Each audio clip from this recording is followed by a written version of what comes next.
Tramontana, ¿qué tal? Muy buenos días, bienvenido. Ahora sí, recuperado en la salud. Muy buenos días. Un gusto saludarle ante todo como caballero. Corresponde a Necesita Manuel Castillo el día martes de la semana pasada y el viernes que también ahí. La necesitamos con vos por el No, sí. Cumplí con ustedes en llegar el día 23, el domingo.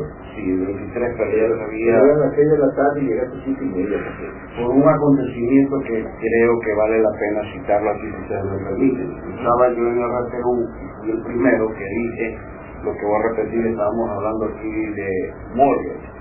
En la autopsia electoral, que hay que verla como tal, hay que ser muy profesional y muy técnica. Una autopsia requiere esa condición. Bajo ese concepto, que es lo que dije en el RTU, que llegué tarde acá, era de que en lo político y en lo comunicacional estratégico se había fallado dentro de la última campaña. Y eso tenía nombre y apellido, y lo dije claramente, que tenían que presentar la renuncia. Es decir, el director del partido político y el secretario nacional de comunicación. Esa fue la razón que cuando llegué acá, estaba en el RTU al aire, que tal vez sea el primero que lo lancé, no haya podido llegar oportunamente, con lo cual pues merece la pena. Lo primero que dije es pedirle la disculpa y si me permiten enviarle un saludo pues, a Gaitán Solín, con el mayor de los gustos. Ese análisis definitorio del RTU se confirma ahora, toda vez que el presidente luego ha reconocido de que quienes vinieron a la campaña electoral se equivocaron por estar llenos de sectarismo y quizás el regreso de Vinicio Alvarado al entorno íntimo como secretario general de la administración sea un indicador de aquello. Por supuesto. A ver, yo creo que algo que no dije, que ahora sí lo puedo repetir y tendré que tirarme yo mismo, ¿cómo se llama? Logros y laureles. Para que ustedes sepan, si la victoria del MPF se produjo en Esmeralda, tuve yo que ver. Y si se produjo la victoria del señor Paul Carrasco, tuve yo que ver. Y si se produjo lo que se produjo en Santa Elena, tanto en cuanto una semana antes y sobre todo en Salinas, una semana antes de la elección de Petén, de que Alianza País iba a ocupar todas las concejalías, y en una semana se pudo virar la lista 61, que era la que estaba integrada con Patricio Cisneros, y lo digo, meter un concejal urbano y un concejal rural, una semana antes. Es decir, logro fantástico. Más que logro era el hecho de demostrar que uno sí tiene la capacidad, y yo escogí los sitios. Y les quiero decir algo que ustedes van a tener como primicia. Aquí está un papel que, por decir la verdad en manta, cuando me di, tengo una indagación fiscal en Puerto Rico. Sí, una denuncia. Por decir la verdad, la pregunta es, luego de haber dicho si iba a ganar dentro de mis mediciones, ¿cabe la indagación? Absoluto. Y no solo pasó eso.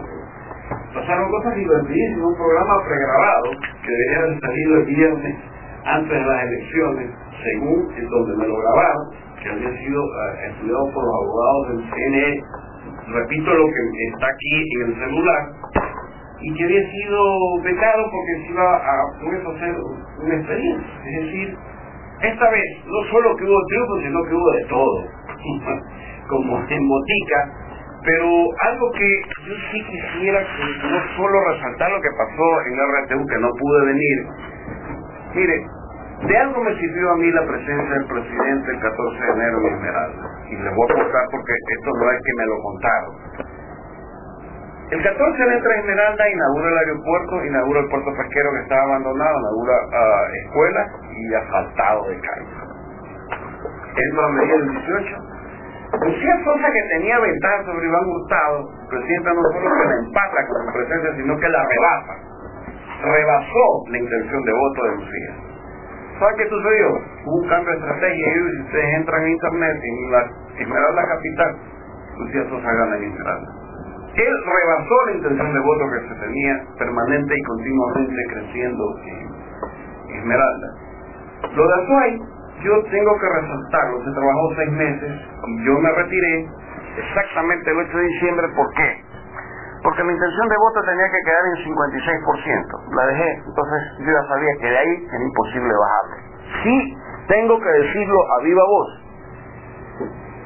Si bien es meritorio lo de Mauricio Rodas en Quito, lo de Marcelo Cabrera es una hazaña, y escúchenseme bien, y con los hechos. El 21 de octubre, antes del lanzamiento de la candidatura, los datos decían que era 40% arriba Paul Granda. Y no se quería lanzar porque había medido Bernardo Mora y ahí había una medición de Humberto Chacón y naturalmente la mía. 17 de noviembre, Hotel Rioné, donde su mejor amigo tampoco quería inscribirse a la candidatura, porque nuevamente era 30%, es decir, la tendencia no era para él nada favorable. Pérdida segura. Pérdida segura, y sobre todo una pérdida que pues debemos recordarla, que tenía una circunstancia con un voto electrónico que era una guillotina, pues. Pero él tiene el mérito, a mi modo de entender, de que levantó un mérito indudable.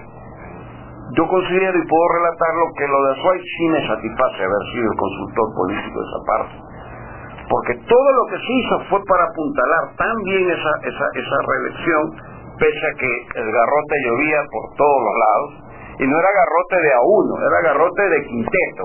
Entraba el gobernador, entraba el intendente, entraba el director de Alianza País, entraba el alcalde, entraba el viceprefecto. Él era parte, porque al final era 5 más 5. Y hacía un paquete total, no era de a uno el ataque. Y no solo eso, el presidente de la República, creo que a mi modo de ver, y lo digo, en las últimas sematinas fue muy claro en decir que Paul Carrasco no es su amigo, en marcarle la cancha, pero son las victorias que a veces uno logra en este trajinar de la consultoría política, que uno lo satisface, porque era imposible, era difícil. Obviamente, Antonio Tramontana, guardando esos secretos profesionales, pero fue de alguna manera la estrategia, equivocaciones, debilidades del opositor para entrar ahí con esa inteligencia. ¿Qué parte le claro, yo sé. A ver, aquí si no puede. No, a ver, yo sí puedo revelar muchas cosas y compartirlas aquí como experiencia, como con Gino, que es un hombre que muy bien conoce la parte estratégica, tiene una maestría, fuimos compañeros a distancia de aula en la Politécnica con el Instituto de Monterrey, y uno se da cuenta cuando, a ver, hay dos cosas que en la estrategia uno tiene que tomar en cuenta: nunca estar seguro de que está seguro, por ahí partamos, y las variables siempre tenerlas listas para jugar en el momento apropiado. Si no hubiera entrado el 14 de enero a una medición como la que hice, no me hubiera dado cuenta de la capacidad que tiene Alianza País. Soy sincero. Las mediciones que yo tenía en Azuay cuando él entró para el día de 2 y 3 de noviembre que se celebra allá, que celebró una concentración, yo estuve en el estadio. Y yo filmé, hice que se filme y fotografié la cantidad de carros que habían llegado foráneos para esa presentación de los candidatos, y vi al presidente no con el rostro que a él le caracteriza. Y voy a hacer una acotación que quisiera que sea válida, no solamente en los entretelones. Fíjense ustedes en la falla total y completa del día 23 a las 5:30 de la tarde cuando él se presenta. Esa es una falla tremenda, estratégica y de comunicación, porque usted no se puede presentar asumiendo la culpa del que estaba al lado y de los derrotados. ¿Por qué creen ustedes que a las 8:30, que yo estaba en I-99, lo tengo que decir, se presenta ella con los ganadores? Porque el error se cometió de entrada. O sea, la suma de errores fue tal que llegó a que él se presente. Cambió hasta el rostro del presidente. Se haya cambiado el rostro, haya estado parado de cabeza, pero no debió haberse presentado asumiendo él lo que no tenía que asumir, porque no era el candidato. Y lo especifica también la noche de ayer en la entrevista con Miguel Rivadeneira y Rubén Darío Buitrón, que él lo dice: candidato buscábamos, no militantes, no es que había que ponerle la camiseta y tomarle la foto. Cuando él dice había que ponerle la camiseta, era evidentemente el disparo contra el señor Mora, y tomar la foto al lado mío era el disparo contra Fernando Alvarado. O sea, aquí entre bomberos y entre divinos no nos adivinamos la suerte. Entonces, cuando uno trabaja en esto, dentro del marco que debe exigir la norma ética y moral, uno se da cuenta de dónde estuvieron las fallas. Y todo esto, a mi modo de ver, es una clara lección, pero les voy a decir algo, ya que me han permitido que me extienda. Esto no queda ahí, señores. No es que el presidente pone la reelección porque quiere. Aquí a mi lado está la Constitución, Y la disposición primera de esa Constitución, numeral 9, habla de 8 años, ¿para qué? Para la elección de gobernadores, que está en el 251 y 256. ¿Qué es lo que está sucediendo, ya que me han permitido y me han preguntado estratégicamente? Es que el timing tiene que medirse a ver si yo entro a una reelección con los gobernadores y con los consejeros regionales autónomos, que es lo que está en la Constitución del 2008, para lo cual vino la tortilla. ¿Y por qué vino la tortilla? Porque en este problema, para todas las organizaciones políticas, reserva de actores políticos o cuadros no hay. Se consumió todo en la elección de alcaldes y prefectos. Entonces, lo que hoy es victoria, mañana puede ser derrota, pero total y completa. Pero esto nadie lo ha dicho. Yo lo vengo repitiendo, señores, avítense que está la elección de gobernadores, esto es pasajero, y un gobernador tiene más jerarquía que un alcalde y que el prefecto, y tiene capacidad económica de ejecución de obras. ¿En serio? Y sobre todo, la consulta que le tiene que hacer el presidente de la República de convocarlos, de acuerdo al artículo 256, a un plenario donde se va a discutir temas y me imagino presupuestos. Entonces, esto no termina. Yo, si puedo dar una opinión, puedo estar equivocado, se lo digo a ustedes y a la opinión pública que en este momento nos acompaña y a la audiencia. La capacidad política de él está intacta todavía. Señores, no nos hagamos líder. Un resbalón no es una caída, es decir, aquí lo dije, ¿verdad? Cuidado Quito, cuidado Azuay, cuidado Guayaquil, cuidado Santa Elena, cuidado Manta y cuidado Esmeralda, lo repetí. Estratégicamente yo había medido esos puntos, más que por cantidad de número de electores, como hoy se lo quiere pintar, era por lo emblemático. Lo emblemático, hay cosas que son emblemáticas y no se pueden perder. Sí, me explico, sí, no se puede perder la dignidad, no se puede perder el honor, pero, y le digo abiertamente, yo no pensé lo que iba a pasar en Quito hasta el último día. ¿En qué caso todo el... Por supuesto. Vamos a la pausa. 8:20, tenemos que hacerla. Aquí en Bruja 1350.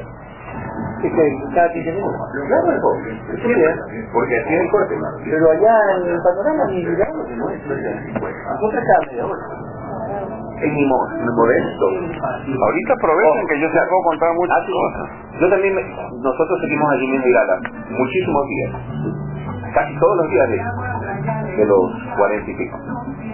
Y yo notaba cuando venía el presidente, a la gente de Liliana, obviamente de Alianza País, era la misma gente. O sea, ves que la gente, uno que otro curioso del sector, ¿no?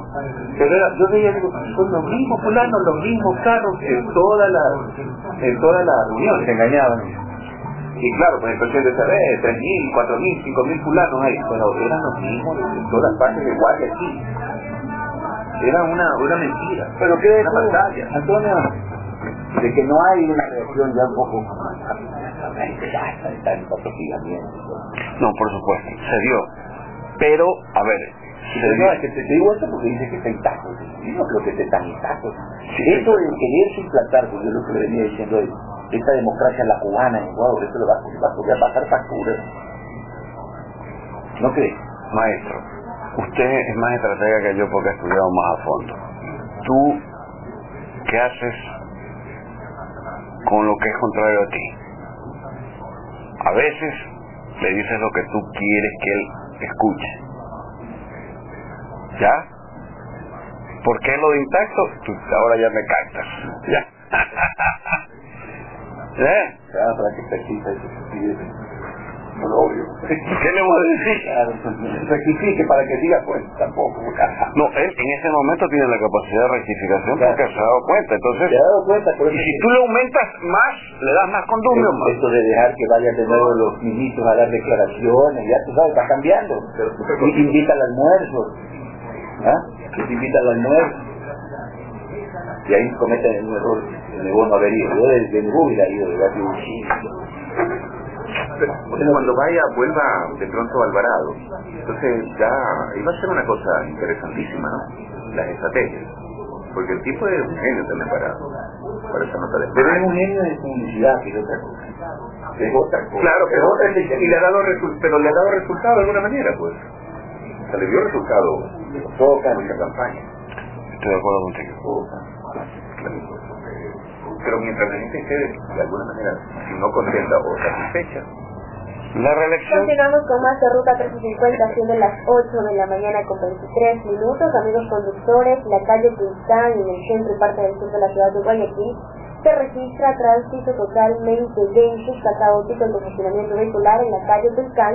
La velocidad promedio en la que avanzan los conductores, en este caso es de 15 kilómetros por hora, y el tiempo de conducción en el que va a despejar el tránsito vehicular es de 3 minutos. El tramo colapsado es desde la intersección de la calle Luis Urdaneta hasta la intersección de la calle Clemente Ballén. Se les recomienda a ustedes tomar rutas alternas. En este caso pueden ingresar por la calle Hurtado y tomar la ruta Los Ríos, o pueden ingresar por la calle José Vélez, que también es una de las intersecciones, e ingresar por la calle Calche, que están con el tránsito totalmente moderado. 8:23, continuamos. Continuamos con nuestro invitado, el ingeniero Antonio Tramontana. En esa declaración, en la entrevista de anoche, Antonio, como que el presidente comienza a dar indicios de que asume que hay necesidad de cambios y por eso un poco flexibiliza su decisión de que los ministros no den ningún tipo de declaración en los medios de oposición, como los calificaron. ¿Qué criterio te merece estas conductas, estas actitudes?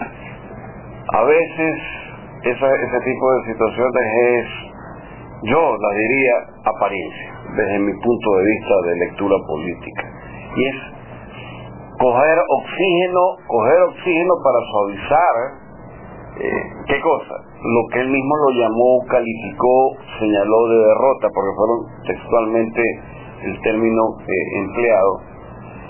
Y yo también haría lo mismo. Lo haría para suavizar la situación, pero en todo caso, él sabrá qué hace, cómo lo hace y qué circunstancias se mete, por qué camino, porque tiene que, dos cosas, decidir por dónde va el camino de la reelección y cómo hace con los gobernadores, que no puede dejar que queden en el vacío, porque esa será la próxima discusión que se viene.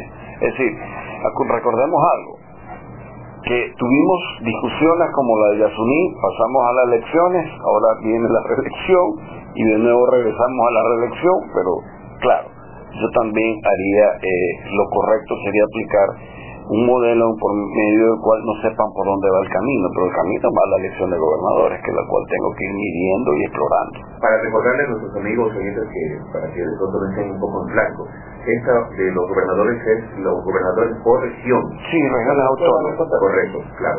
No, más que eso la Constitución. 251 y 5 regiones, ¿no? Sí, aparentemente son 5 regiones que tienen que integrarse, sea por mandato presidencial o por discusión en consulta.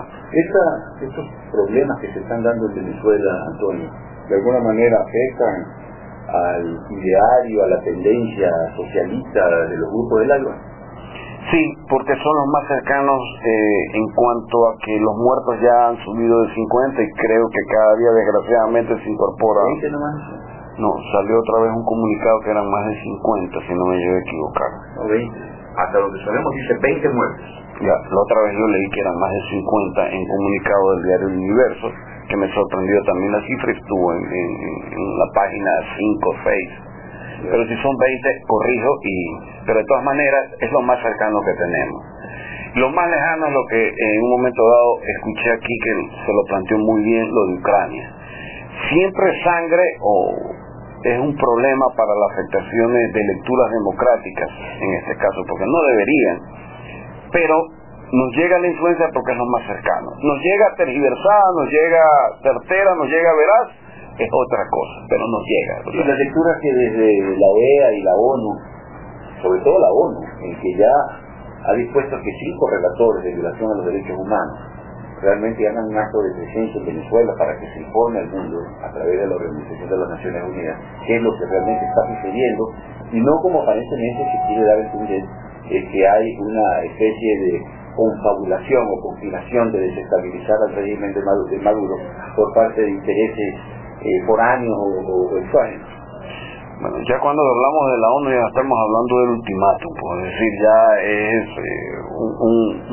un ente o una institución que sobrepasa las barreras y las fronteras de los países, para lo cual está como un regulador. Y si eso llega a suceder dentro del implante de los 5 relatores, ya es un mal índice de que algo está sucediendo, porque no de la noche a la mañana, sabiendo ellos más que todo que ahí existe la autodeterminación propia de cada país, digan que se tenga que hacer esto. ¿Habrá una salida negociada con tiene que haber. No necesariamente podría terminar esto con la caída del gobierno del presidente. Antes que la caída, yo creo que tendría que terminar en un colapso de tipo que sobrepasa, o sea, estamos ya no en el orden de la crisis, ya estamos en el caos, y del caos el siguiente paso es la anarquía, y en la anarquía ya prácticamente lo que muy bien sostienes, Gino, si me permites tomar tu palabra, es la salida que sea la más viable para apaciguar los ánimos, porque esto se está caldeando. Esto no es que baja de intensidad, sino que mantiene una intensidad. Y para mantener una intensidad quiere decir o que hay los recursos o que la gente está definitivamente no contenta. Porque tú no puedes mantener algo que no tenga una vigencia plena, y no es que querramos hacer carga un montón sobre el país, pero son los hechos los que te registran. Porque de pronto puedes hacer una marcha y al día siguiente la marcha pasó y a la semana pasó, pero esto es todos los días en las calles.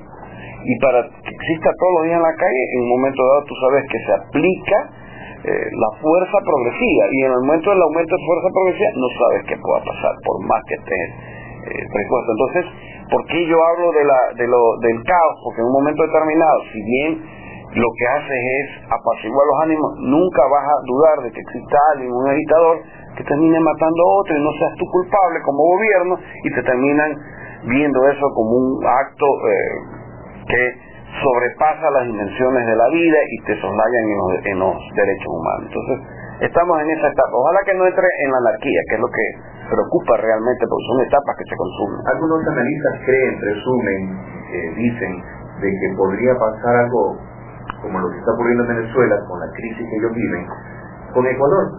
¿Qué tan distante está esta situación? Demasiado distante, tal vez como de aquí a la Vía Láctea, o sea, para ponerlo de una manera simbólica. ¿Y por qué exageran entonces? Nos preocupan cuando dicen lo mismo puede pasar en Venezuela, puede pasar en Ecuador. A ver, en Venezuela, ¿qué pasa? 1, inflación, vamos por ahí. 2, especulación. 3, escasez. Yo pregunto, ¿aquí hay inflación? No hay de ese tipo. ¿Hay especulación? Todavía ni llegamos. ¿Y escasez? ¿Dónde está? O sea, todavía se sigue produciendo, oferta y demanda están equilibradas. La inseguridad tampoco está a nivel.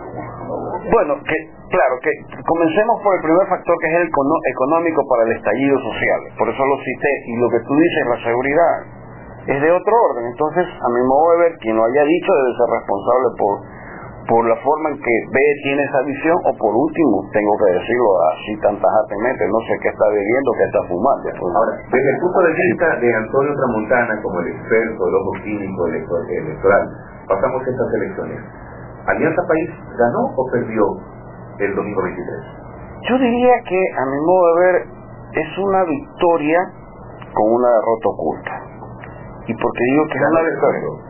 Por supuesto, porque no hay que negar que sí incrementó alcaldía y sí incrementó prefectura, pero perdió donde no debería perder. Entonces eso se llama victoria con derrota oculta, y se lo pongo de la mejor manera.